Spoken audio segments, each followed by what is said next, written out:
Et on se retrouve, nous on a déjà commencé notre émission avec Maodo Malick Mbaye, président de l'association des élus locaux. Des élus départementaux. Des élus départementaux. waaw xam nga nag moom communication mooy affaire moom c'est un communicant dans l'âme jusqu'au bout des ongles. Depuis lan Mambouna Massala Thiès. Alors Maodo yaa ngi si jàmm. waaw sant alhamdulilah ñu ngi ci. fii moom yow rek yaa fi ñëw ak masque bu am drapeau Sénégal. version bi. waaw mais sant yàlla rek xam nga. président amul bii de. te lii non président gars yi dañ koy defee te lii booy bi ko defar. booy bi rappeur la pour te dire mais tailleur la. mais xam nga man dama yàgg a wax dama koy wax mbër yi wax ko ñëpp ni leen loo doon nga ni ma mbër mën la mbër du métier. nit nag bu nekkee ci dara boo ko waxee mbër du métier wala mannequin du métier mën na metti mais li nga xamante ni ci at mën nga dem ba ci yàgg dootoo ko mën a defati. donc booy defoon nga am beneen métier kii xale MC mbër la bon il est membre de notre mouvement mais dama ni forcé ko toujours bi muy def rap mu téye métier bi. donc moom moo ko réalisé et gis nañu xale yi aussi ñi nga xamante ni noonu la ci tailleur yi duggee. mouvement bi mooy lan gëm sa bopp. waaw. mais bi ngeen di séddale ceeb bi gëmu leen seen bopp da ngeen dem jéggaani ceeb feneen ñëw séddale ko Sénégal. waaw très bien xam nga waxu ceeb bi je pense que damay wax ni gis nga benn Sénégal am na lu ñu dal te war nañ ci góorgóorlu parce que Covid 19 bi dafa ñëw pour wane lu bari ci ñun dama wax ni dëkk bi ku fi amatul fit. doo wax sa xalaat bu dul xalaat bi day ŋàññi nit ku fi amul fit tamit du ñu teg nit tuuma nga teggi ko parce que souvent booy teggi tuuma rek dañ naan am na ci dara wala lan moo nekk ci ginnaaw surtout bu kooku nekkee au pouvoir mais dama xool mbir mi ni mu demee man gisuma ci dara li nga xamante ni lu ñu mën a ŋaañ la parce que lu xew je pense que li jaar yëpp jaar nañ ci ñëw ci état d'urgence mu nekk état d'urgence état d'exception la le ministre bi nga xamante ni moom moo yor mbir mi comme je dis mu mënoon a toog def commande directe mu def appel lan moo am dañu question yi dañ koy laaj rek est-ce que ci ñi nga xamante ni ñoo soumissionné am na kenn ku ci génn ni man dañ maa sàcc wala li ñu ma wax du yoon amul. deuxièmement est-ce que nit nee na ni man de dama proposé woon lu yées. lu ñenn ñi 75 ñu jox ko amul.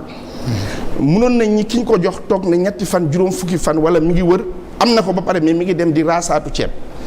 ma wax ni aussi wutuñu ku xam ceeb dañ ni ku am ceeb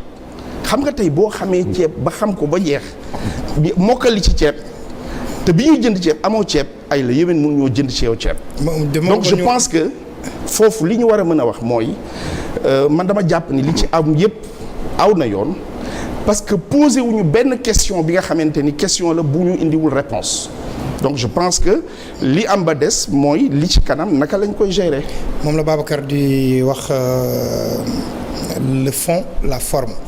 dañu dem suivre noddu takkusaan bi dellu si pour suivre loolu. merci beaucoup.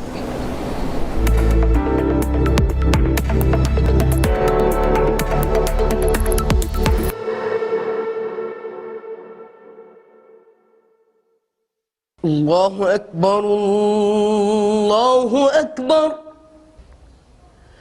Allahu akbar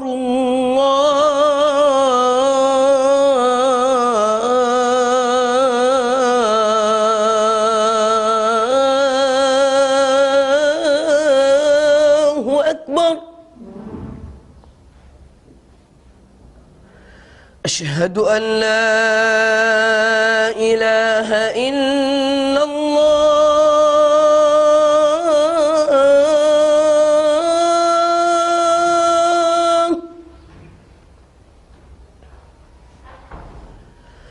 أشهد أن لا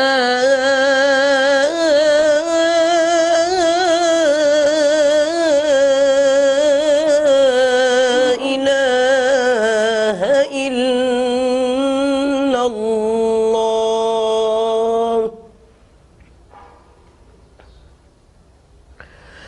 أشهد أن محمد رسول الله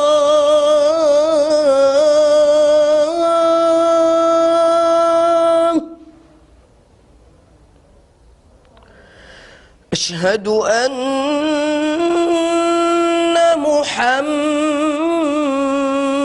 محمد رسول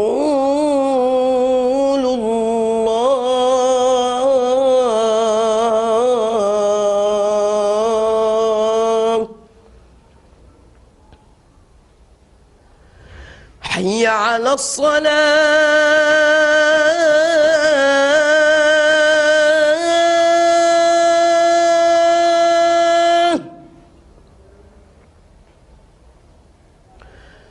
حي على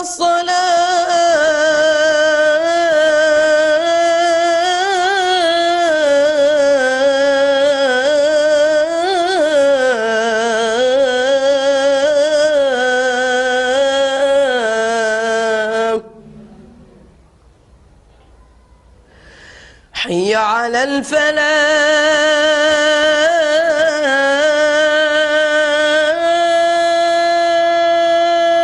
الفلاح حي على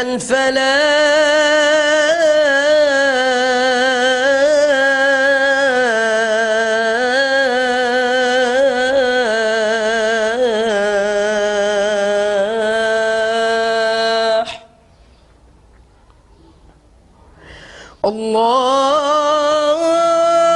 الله أكبر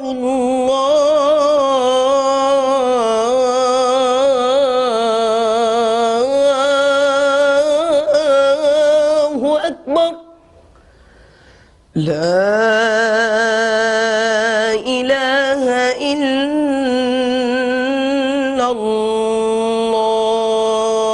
الله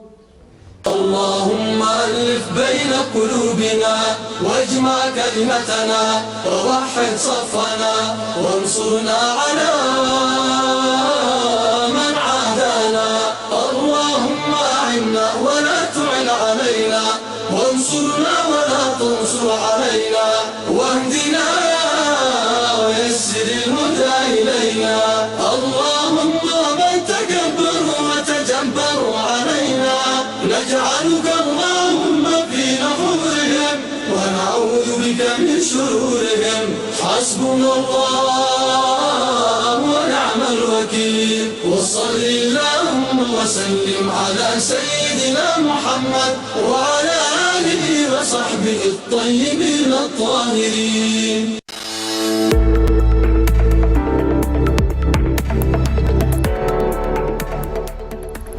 ñuy gërëm ñi ñuy seetaan ñëpp may nuyu les amis du Prytanée militaire le docteur Alpha Gaye médecin colonel à l'hôpital principal de Dakar et tous ses camarades de promo Khadija Mohamed sans oublier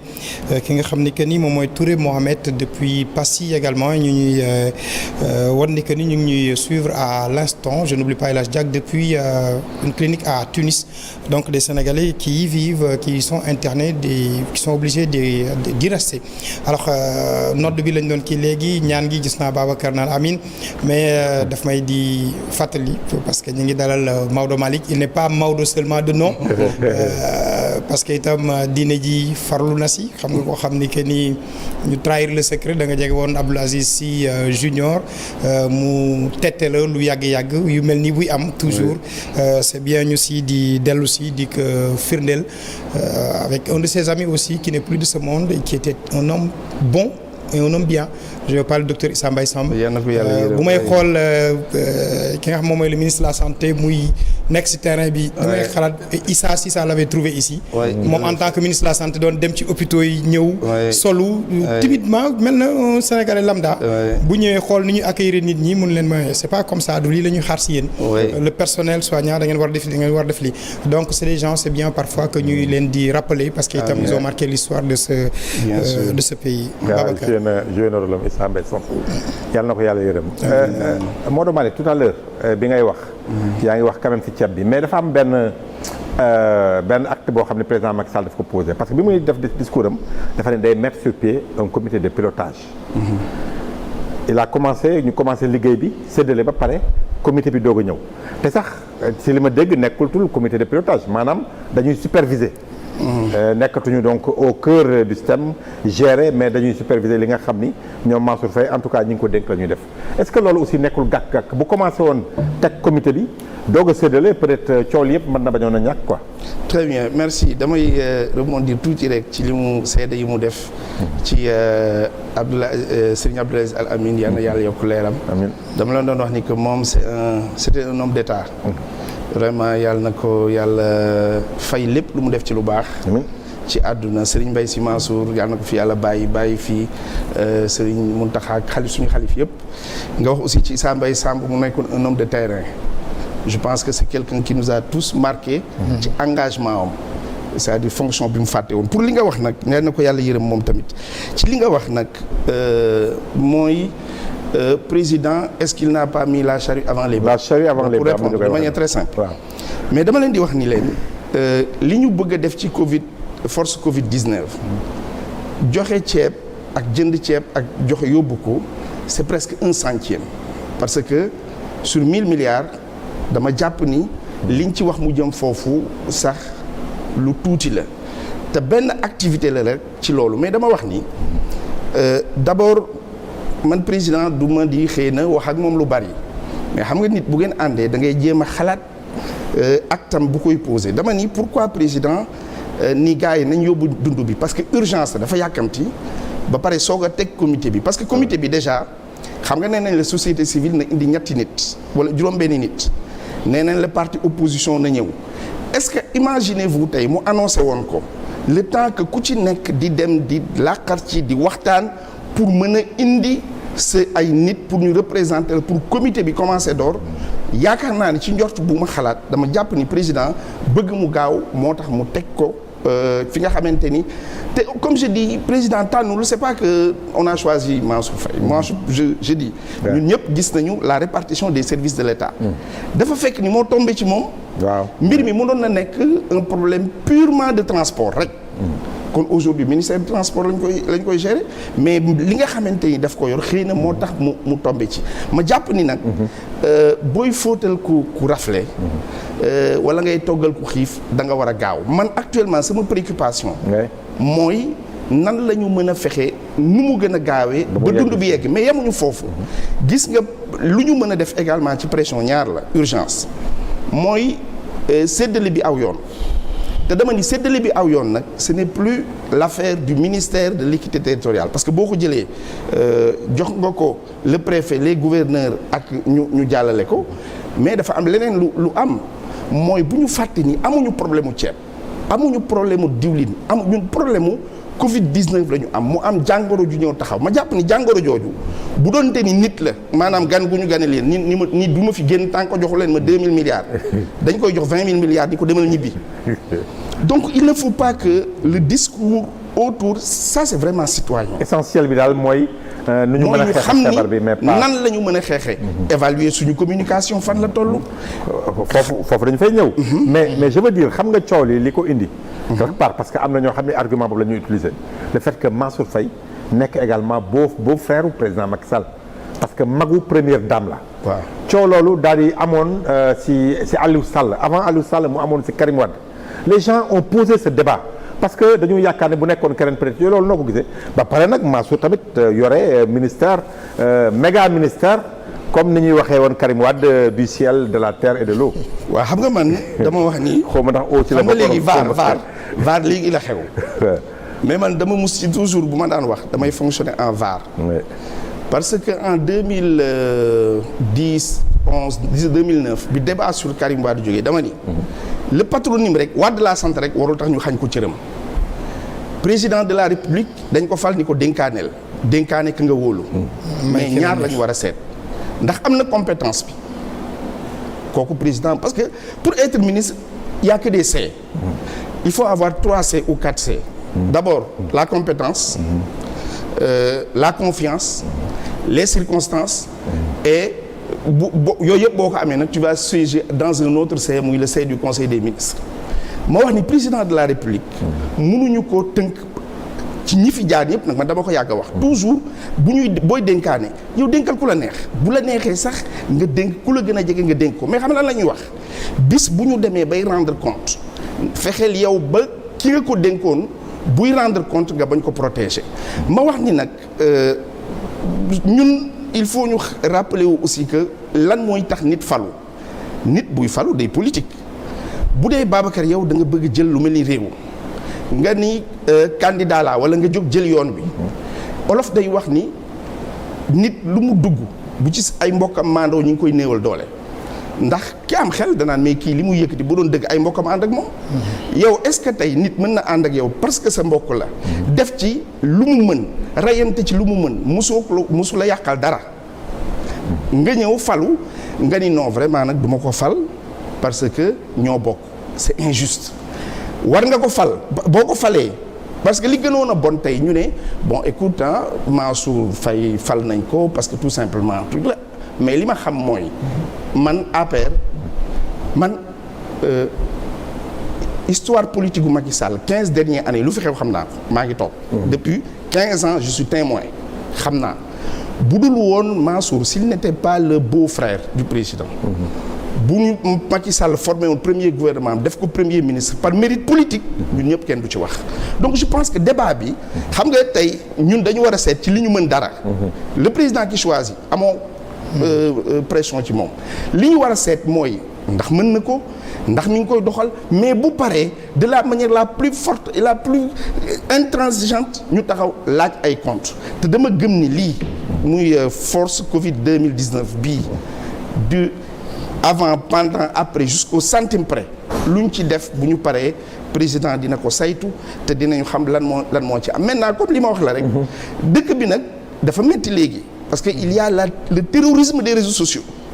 fi ñu toll nii boo toogee ci télé di wax boo calculer sax da nga naan non liñ may tooy man moo tax j'ai formé mes enfants je leur ai formaté je leur dis que lu ngeen gis fii du dëgg je leur dis que mën naa génn dem ñëw ñu ne leen seen papa aussi na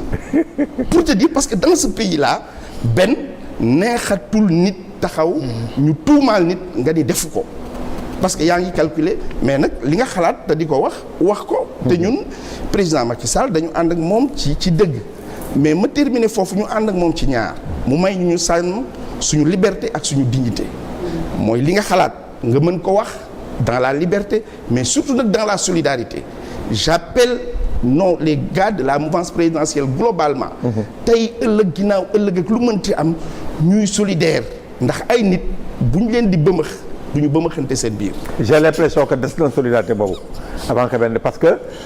on se rappelle Aliou Sall toujours pour parler moom dafa di woon moom li xew en tout cas si laboratoire palais bi la woon lañ koy defee maanaam daal mu visé woon ñi nga xam ni ñoo bokkoon benn boor benn bokk yaakaar wala affaire. non dama wax ni man globalement. est-ce qu'on n'a pas l'impression que loolu également moo am si man dama wax globalement. c'est-à-dire que mu nekk bu Aliou Sall bi noté nañ ko mu nekkoon keneen bu mun ci doon ku mun ci doon ci ñun rek parce que gis nga koo gis mu oyofal tuuma dañ koo tuumaalagul. surtout moment bii nga xamante ni tout se multiplie rapidement dañuy wax benn wax mais remarque dama lay wax deux choses keroog dama gis ñu ne Youssou Ndour mais xoolal Youssou Ndour le mérite qu'il a bi ñu nee bëreet mu jël kopparu boppam ñëw taxaw jëw teleem jël lépp def ci jël alalam def ci nga ñëw nga takkal ko keroog dama gis benn journal ñu bind ñu ne Néné Fatoumata Tall ñu ne lépp jëkkëru Néné Fatoumata Tall bombardé xaw ma lan man maa woo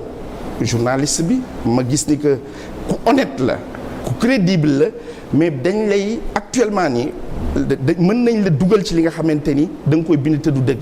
te nag Talleyrand waxoon na nee na non Raymond Aron moo ko wax nee na le doute est fécond. Georges Clemenceau nee na on ne ment jamais autant en période de guerre qu'en termes de campagne électorale te kooku ñuy wax mu nekk soxna borom këram il est cadre là-bas depuis 17 ans ba mu fay dugg ndaw si wóor na ma ni madame le ministre amagul certificat pour te dire que damay rappeler la presse globalement à la vigilance c'est-à-dire que bu ñu ko deful dinañ leen dugal ci li nga xamante ni li olof yi wax bul ma bëma xëti la te ëllëg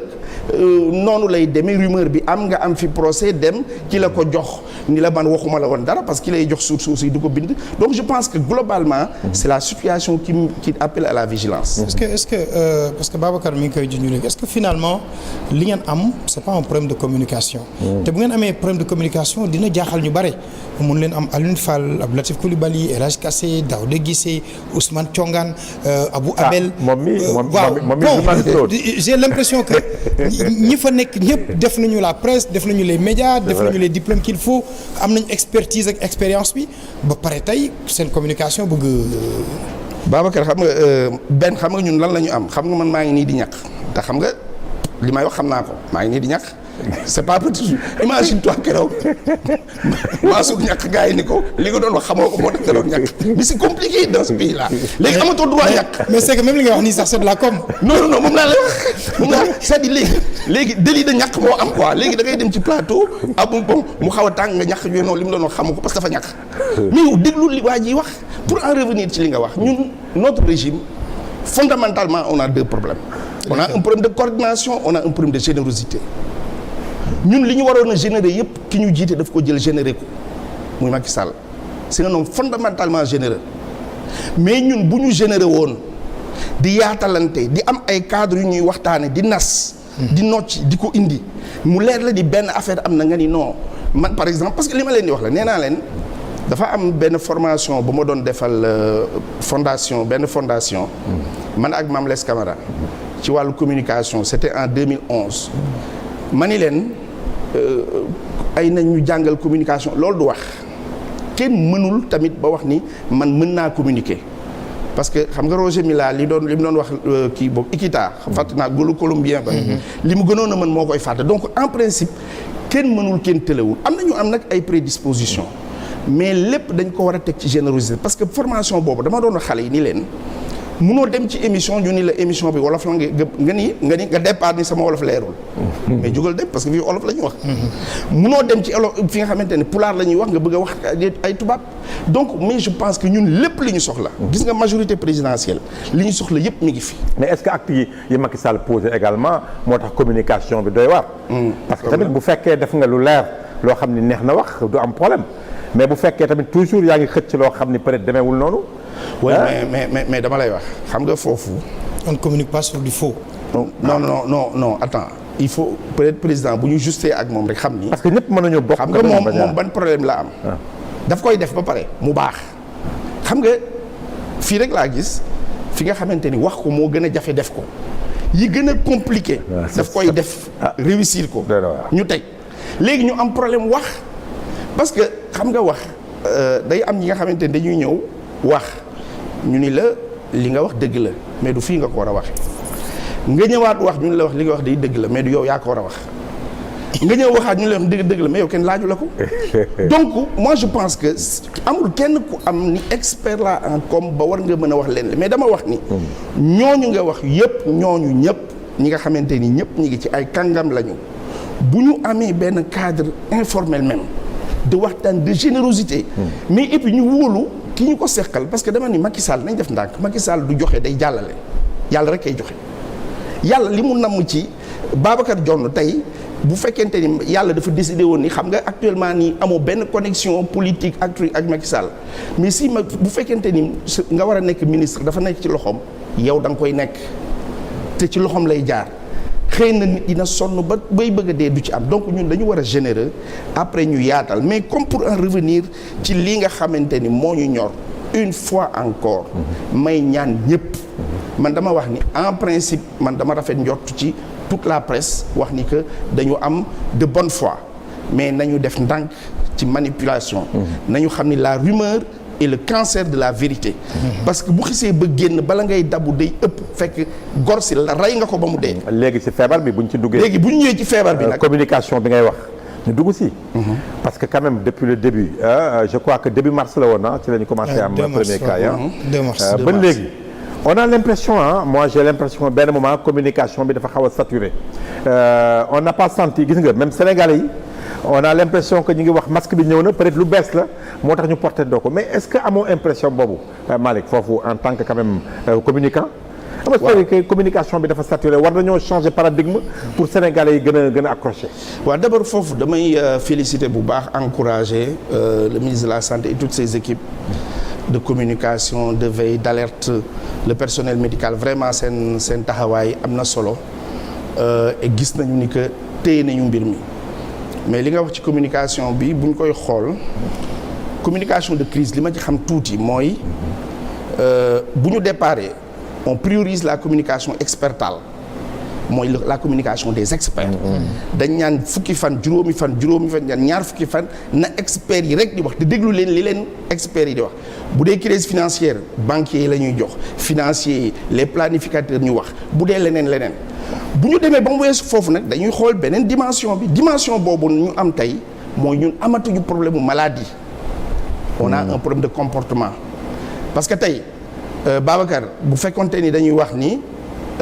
hôpitaux yi débordé na. am ñi wér bariwuñu nit ñaa ngi dee ñi ngi leen di kii ainsi de suite. kon ñu ne on a un problème de maladie. un problème médical quoi. Pendant que li ñu am nag c'est plus. En tout cas c'est un problème de maladie parce que médical parce que moo tax mais comme problème bi ñu am benn mooy un problème de changement de comportement dama jàpp ni les experts dañu war a dellu ginnaaw tuuti ñu mettre en avant ñi war a wax ak xelu sénégalais yi maanaam les sociologues les anthropologues les psychologues les experts de l'intervention sociale parce que loolu beneen affaire la bokkul ak nga jël bàjjanu gox baax na les OCB ñoom ñëpp mën nañu jouer relais comme message mais lan la ñuy def tey aujourd'hui lan la ñuy def en termes de communication pour sociale pour dem changer pour le changement de comportement dafa am lu ma doon xalaat dama ni masque tey ministre de l'intérieur les forces de sécurité ñi ngi leen di encourager franchement respect service d'ordre bi man kenn bëggul violence mais gis nga bu ñu fi nekkoon ci début ba di expliquer te dóoruñu kenn bëggul violence de mais xam naa ni dóor yi xam lu mu xaw a régler parce que am na ñi nga xamante ni da ngay wax ñu dégg am ñi nga xamante ni da nga leen di wan ñu gis am na ñi nga xamante ni xëj na il faut nga contraindre leen pour ñu def donc dama wax ni mesure bii ñu jël pour port de masque obligatoire baax na mais imagine toi ñu defoon des masques bind ci Ila Touba masque jërëjëf Serigne Touba xale yi nga xamante ni football rek la ñu bëgg nga bindal leen Sadio Mané bindal leen ci leneen bind waa kër Seydi Hadj Malick ñi ngi sant bind waa kër Baye Laye ainsi de suite parce que mënuñoo am ay réalités sociales am ay réalités culturelles am ay réalités confrériques ñëw ba fii ñu ne non bu kenn wax vraiment na Sénégal yëpp nekk benn alors que Sénégal du benn Sénégal dañoo bennoo on a une unité mais on n'est pas. dañoo bennoo mais duñu benn. mais duñu benn parce que différence yi. dafa wuute moo tax ma wax ni nañu évaluer mbir mi am na nag lu ma dégg ñuy wax man dama ci am une position ferme. mooy le confinement. d'accorduma ci. xam nga ndax lan. Babacar le confinement c'est pas une question purement des médecins. te man maa ngi ñaan naa yàlla président buy déglu na déglu médecins yi parce que ñoom nag macha allah. je pense que li leen Youssou Ndour wayal ñi ci gaynde yi lu am solo la mais dama lay wax d'abord nañu xool confinement fi ñu ko def lan la jur.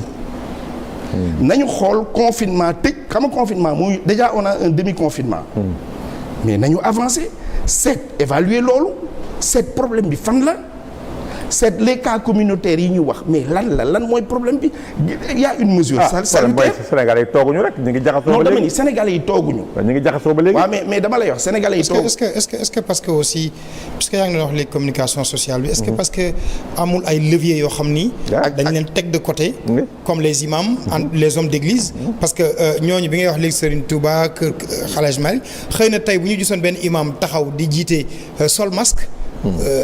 dina def impact bu réussi ñi nga xam ne ñoom topp si gannaawam. mais justement parce que xam nga ndax lan moment bii li ñuy def yëpp baax na une fois encore na nit ñi généreux nañu généreux mooy bu ñu defee nii nit ñi dañu ñëw pour ŋàññi wala mais moment bii. du moment wu wax sa xalaat moment wax sa xam-xam la ku nekk li ngay wax rek na fekk ni da nga koy indi pour mu baax pour rek corroborer li nga wax. sa xam-xam non c'est vrai. mais xam nga wax sa xalaat dafa am wax sa métit am. wax sa naqar am da ngay gis parfois ku woote ci rajo bi. nga wax li nga xam. mais benn li nga wax léegi nii li mu am solo xam nga mooy lan. loolu bu ñu ko defee ñi ngi wax ak xolu nit ñi parce que on a plus de problème gis nga fi ñu toll nii raxas leen loxo yi. benn paa dafa c'est un vieux daf may kii quoi dañ ko indil saabu ma rombaat ni ko góor gi saabu bi jeex na mu ne man maa ngi raxasu mais kañ lay lekk bon c'est juste une manière de te dire que moment la bu ñu war a seet xelu nit ñi lan la mais xel boobu Maodo Malick Sénégal am na ñaari problème ñu koy seetlu muy ñëw depuis de longues années benn bi ñu ngi gis crise de confiance bi Sénégalais yi dans l'ensemble en tout cas toutes les couches am ak autorité bi maanaam l'autorité politique ou peut-être même administrative pour mu wax l'autorité ñu am problème boobu beneen bi également on a laissé faire ñu koy gis te indiwuñu ci solution mooy que ni Sénégal amatuñu kuy wax référence exemple boo xam ne ni mën na wax Sénégal yi déglu la benn moment donné les gens ñi ngi doon mer gis nga yaa ngi rappelé bu ñuy wax mbër yi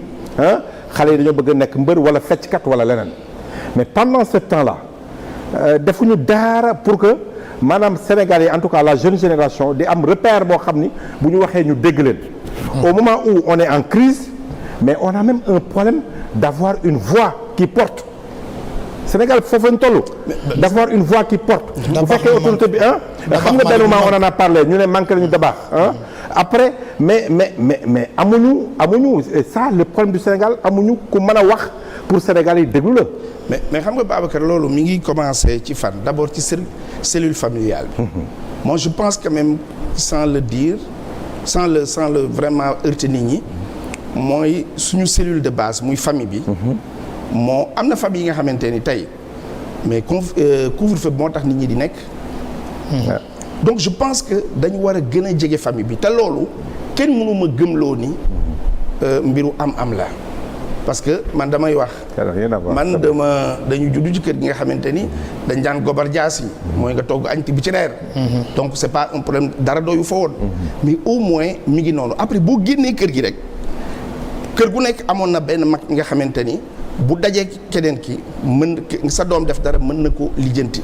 ñun nag li ñu naqar yëpp parce que corona épidémie la wala pandémie mais day dem bu ñu deful effort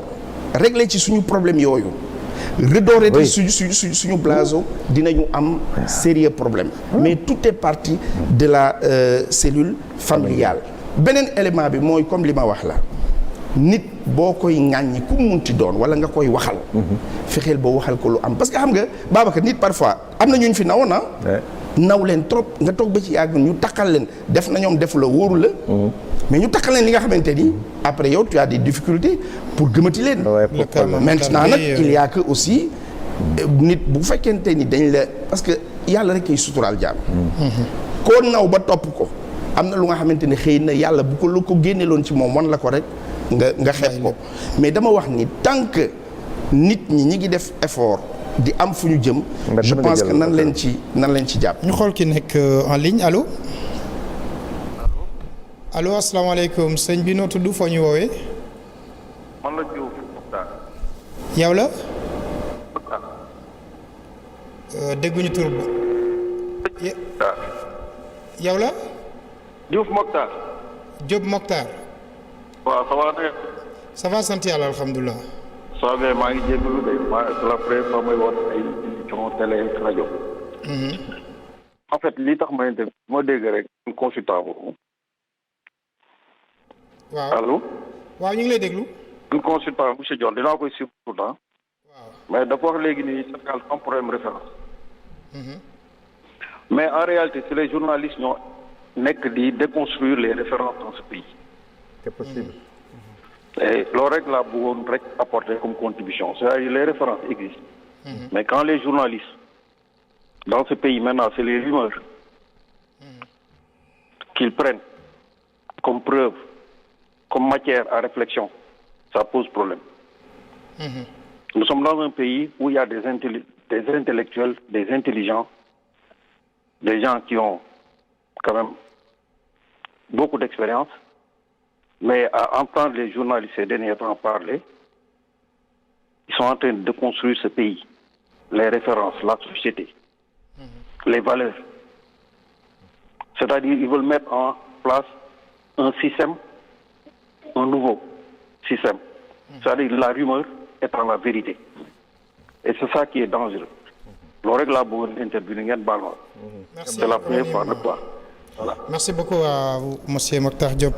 Babacar. Non, je crois que presse bi am na ci rôle Ouais. pour ne pas répondre quand même pour la presse vraiment. Parce que je suis pas là pour ça mais je crois que presse bi am na ci responsabilité mais man je crois que ça va au-delà même des médias quoi. Oui presse bi am na ci part de responsabilité bu jouer rôle am peut-être que référence yu bëri mën nañu leen mettre en valeur bañ a rek toujours rek di xool également lu bon di ko génne je crois qu'il y a des références qu'on doit mettre en avant mais c'est au-delà wax nga cellule familiale bi am na responsabilité boo xam ne aussi war na ko def quoi. te gis nga kii beneen aspect bi ma noté ci ñi ngi wax ci communication bi mais man li ma bëgg tamit ñu indi ko. mooy ñun dañu am ce qu'on appelle les ressources endogènes. c'est-à-dire man ci riposte bi ba léegi ñi ngi def li ñuy def baax na mais comme je dis dañ fi nekk pour xalaat. pour yokk ci. parce que xëy na tey ministre bi dina dégg nga xamante ni c'est un cadre éminemment vraiment nit ku mën la nit ku xarañ la. muy Diouf Sarr. je sais que ni day déglu jël note seet lan la ci yokk man dama am lu ma noté benn. mooy les ressources endogènes la médecine traditionnelle. Depuis le 9 août 2016. ci la Cour suprême validé la pratique. de la médecine traditionnelle. Ben jëlal kii nga mel li muy wax nii parce que fi mu dugg dafa am solo. Non, c'est important. Oui, c'est important. Les malgaches nous ont les malgaches xam naa fa la bëgg a dem mais jëlal kii c'est très important fi mu dugg. salaamaaleykum. aleykum salaam sëñ bi naka nga def. waaw damay bëgg waxtaan ak ñii ci écran bi. waaw. ah. waaw ñu taxal. dégguma la bu baax de. ma ne plateau de saa bëgg a waxal ci waxtaan wi. waaw mi ngi lay déglu ñu ngi lay déglu Malick mi ngi lay déglu. waaw. ah waaw ay maa ngi tudd Cheikh Ahmed Tidiane Diouf. waaw Diouf. ma bëgg intervenir à propos de Serigne Maodo. waaw. maa ko faral naa di ko topp. dafa wax bu am solo. wax bi mooy cause ci biir kër yi. du ma wax c'est dommage que jot naa jox suma tourné kon am na du ma ko mën a wax. dégg ndax dañ ñëw jébaane sama bopp. dafa saturé quoi kii bi. fii may wax ak yow. waaw. bi ma jullee tisbaar ba pare. dëkkaale dafa yónni dama yónneewul ci man dama gis këram amuñu ceeb bu ñu sóor.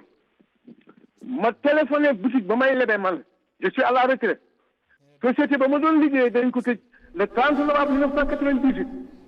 ça fait 22 ans nous courons derrière benn xaaj bi mu yoree ma téléphoné borom boutique ba ni ko dama bëggoon di dimbali ma loolu ma kilo liibar ma joxe ko. mu jox ma ko ma jox ko ñooñu taal.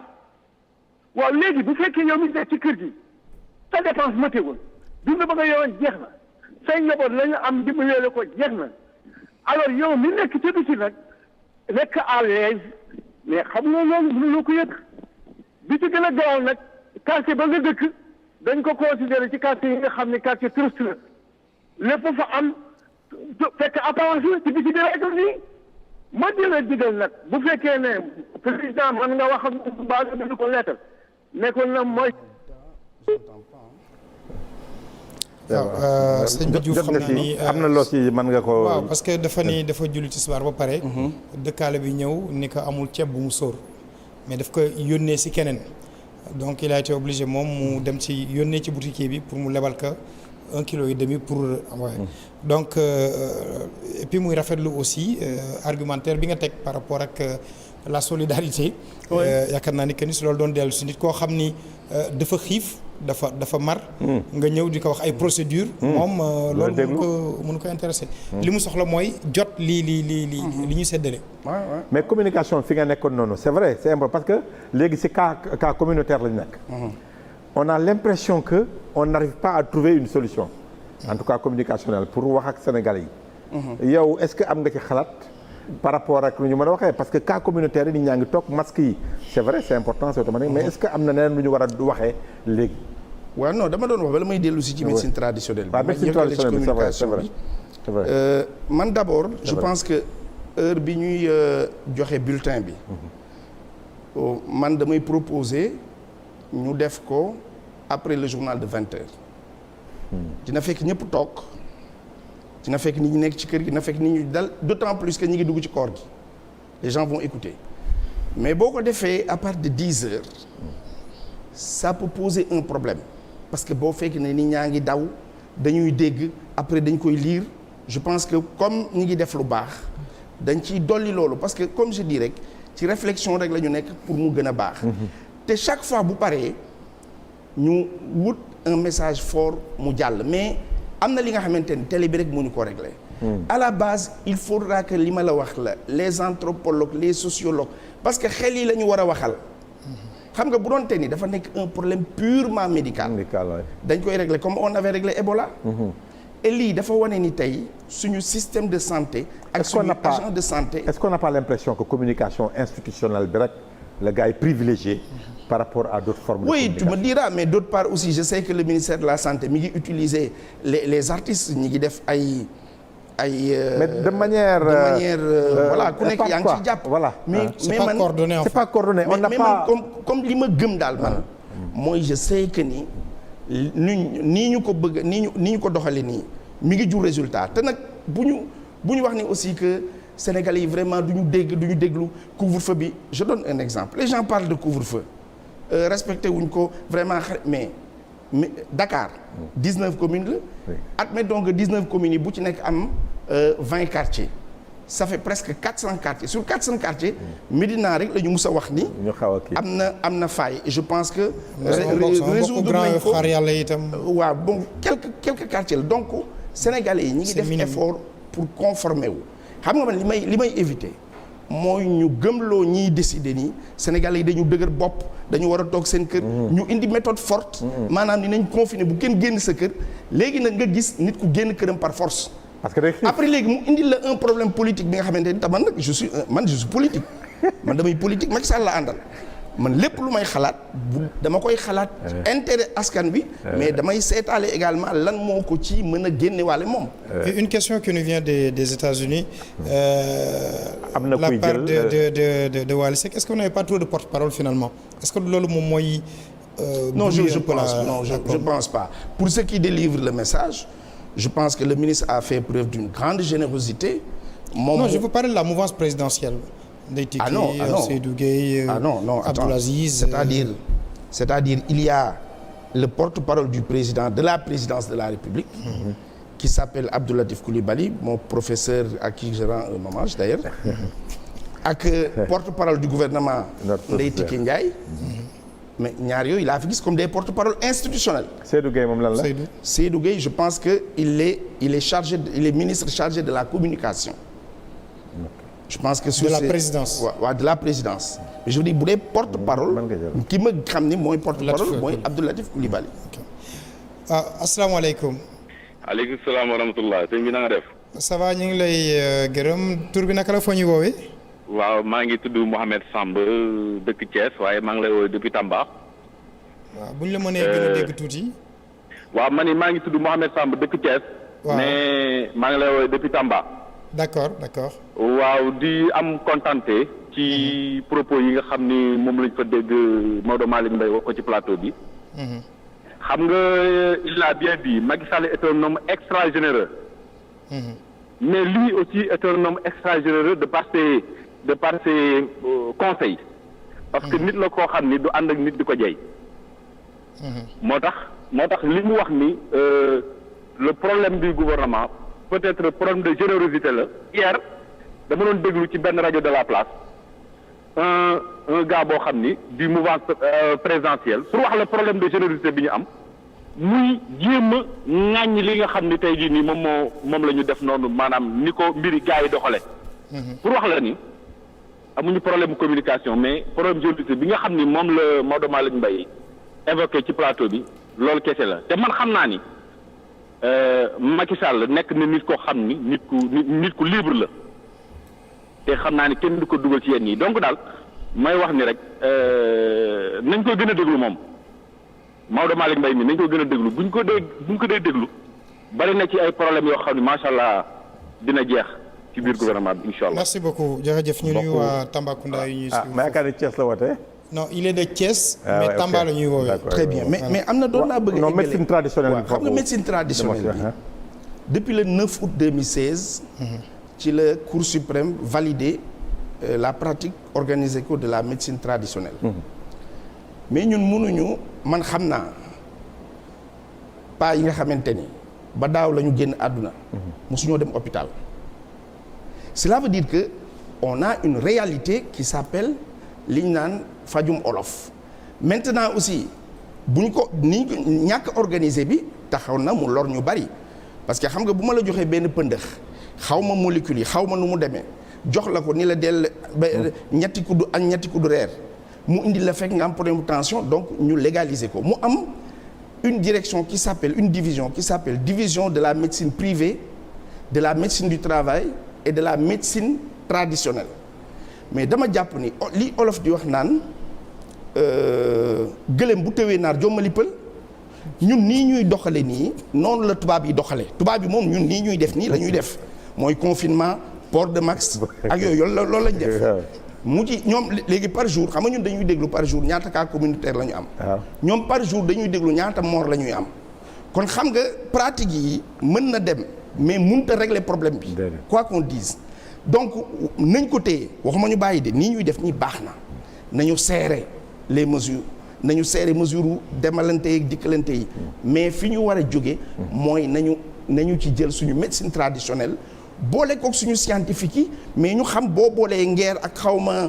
nebadaay ak xawma lan nga boole ko natt ko scientifiquement bu ko nit naanee lan la mën a def ci yaramam parce que gis nañu malgache yi démb ñu def ko ba président bi taxaw naan ci président de moom moo def naan ko wax ni dara demu ci parce que man li may bañ rek mooy suñu Sénégal nag ñu ci laa bokk ñu jafee yor lañu Babacar nit danaan la masque yi dafa génn ku nekk naan na état bi joxe masque te connexion chaque jour nga gis ku jënd 250 francs connexion boo boolee semaine bi di nga jënd 1000 francs connexion te xëj na boo doon def masque ñaar nga ciy jënd téeméer garder ko xëj na ñaan nañ yàlla mu gaaw a jeex Covid 19 bi dafa indi ñaar dafa wane suñu gestion suñu gouvernance personnelle ak suñu gestion communautaire léegi nag ñun ñoo am choix corona bi moom li mu mën mi ngi koy def ñun ñoo war a xam li ñu war a mën a def am taxawaay bi mais aussi ñi jiite jëpp di déglu xalaatu ñi nga xamante ni ñi ngi ci parce que àdduna xel du doy te ku nekk da ngay xalaat dolli ci am na solo. Babacar, la dernière question, il est 17h29. Oui, je me rends compte le temps passe très très vite. Non, c'est important tey dugg nañu si pàcc bu am solo mais toujours rek damay gis ni Sénégal ñun am nañu suñu solution bopp gis nga moom dugg na si médecine traditionnelle. gis nga agriculteur béykat bi ñu invité léegi gis nga solution yi mu la jox des solutions endogènes. endogène man endogène laa gëm bijoutier ba ñu invité woon. wax na la solution. Sénégal endogène. mais finalement kon ñun am nañu suñuy solution. léegi nag on a un problème de leader politique yoo xam ni loolu ñoo ko war a mettre en pratique loolu rek la du leen parce que béykat bi mënul defal boppam solution keneen mais maanaam ñi ñu jiite un fossé entre le peuple et les gouvernants. Non, je ne le pense pas. Il y a un problème. Je ne le pense pas honnêtement parce que boo xoolee par exemple président Macky Sall ni mu defee dafa ñëw déglu ñëpp bi muy déglu gars yi ñu ngi doon naan non mais yii jaru ko parce que Sénégal moom c'est le góor gi de Youssou Ndour mais bi muy déglu gis nañu il avait dit 50 milliards après yegg na 69 milliards am na ku ma wax ni Sonko remarqué ma ni ko mais c'est très bien et puis beneen élément bi gis naa ñuy ŋàññi ñu ne d'accord ñu daal parce que dama gis ñu ne pourquoi Sonko di joxe ay aide yi nga xamante ni dañ ciy def photom ma ni la Babacar bu fekkente ni parce que gars ñi xam nga lu leen intéressé lu ñu lekk boo ci defoon sa photo jabar jox leen dañ koy jël donc lu nit mën a def li nga xamante ni mën na ko def mais bu ñu ŋàññi xam nga boo nee loolu xañ nga ko ñi ko waroon a jot beneen élément bi may gën a jot mooy distribution bi une fois encore nañu seet ñi ko yeyoo te gis nga àdduna loo gis bu fekkee fa mu jëm matewu fa fa mu jóge matewu fa fa mu jëm doyu fa ñi ko war a am bu ñu ko jotee rek dina mat mais bu fekkente ni nit dañoo ñëw moo tax ma ni Mansour Faye rëccaguñu on va lui demander des comptes en fin de compte comme on disait l'autre fi may terminer mooy bu ñuy commandé waat ay denrées nañ ci boole soble mbay mi nañ ci boole pomme de terre bi nañ ci boole lépp lu nga xamante ni nit ñi produire nañ ko te bëgg ko jàll te ke lii premier joxin na rek mais dama wax ni une fois encore ñun dañuy rafetlu comportement ak attitude bi ci président Macky Sall am mais yamuñu foofu toute la classe politique sénégalaise mérite notre respect parce que li ñu def Afrique amul kenn ko fi def ñëw dajaloo toog waxtaan ba pare dégguma kenn même coowu ceeb bi nii wax ji bari na les gens ont parlé et tout amul kenn ku ci wane li nga xamante ni ay ngàññ la donc ñu ngi leen di encourager aussi yéen tamit ci li ngeen di liggéey ñu remercier bu baax ce téléspectateur de Pikine Pape Niang Moussa Niang qui salue la loyauté de Maodo Malick, sa constance à chacune de ses sorties. Fabienne Felio qui me dit Ben Maodo est très véridique, il ne parle pas seulement pour faire plaisir. Énormément de réactions comme ça à travers le Sénégal, l'extérieur aussi. En tout cas nii la ñun suñu objectif. waxanteeg Babacar toujours pour choisir un invité. on a toujours des problèmes. on se chamaille kenn gis ne parfois ma xam ne kii mérité wul toog fii. may ma bu am na lu ma fàtte. bëgg naa tamit damay conseiller tamit toujours ministère plateau boobu bu ñu koy def. ginnaaw bi ma proposé ñu changer heure bi. traduction boobu sourds-muets yi di def. nañu jël benn ku koy def mu taxaw ci wetu kiy def parce que ñooñu dañu bokk ci askan wi. te xëj na tey am na explication même changement de comportement bi je pense que war nañ leen ci boole pour xam ne ñoom tamit ci la ñu bokk. Merci beaucoup Maodo Malick Mbaye, merci à toute l'équipe technique qui nous a accompagnés, Rokhaya, la seule femme du groupe faaw mu ñibbi parce que koor gaa ngi ñëw nag mën a commencer di taaj ndogu moom tamit ñu góor ñu ñoom je les salue pas. Merci donc Daba oui le cadreur maison merci beaucoup fes roq ba loo xam mu teg la si dara non xam nga moom il a fait l'armée ça l'a rendu fou donc je le comprends dafa am fu ñu bokkee ak fu ñu jaarandoo merci donc à toute l'équipe yéen ñu doon seetaan seen kër ñu ngi leen di gërëm demain Thérèse Faye moom mooy ñëw inchallah à partir de 16h30 directrice de la case des tout-petits c'est exactement ça donc demain 16h on se retrouve mesdames et messieurs merci de votre fidélité prenez soin de vous restez chez vous ni ko président Aliou Diaw waxoon bi mu ñëwee fii na ku nekk dëju këram te ñu toppatoo surtout xale yi parce que ñoom il faut que ñu leen di protéger bañ a egg foo xam ni dañuy choisir kan la ñuy faj mag wala ndaw et d'habitude su boobaa mag ñoom ñoo nar a ñàkk ñu leen di ñaanal guddik jàmm wasalaam ba suba incha allah.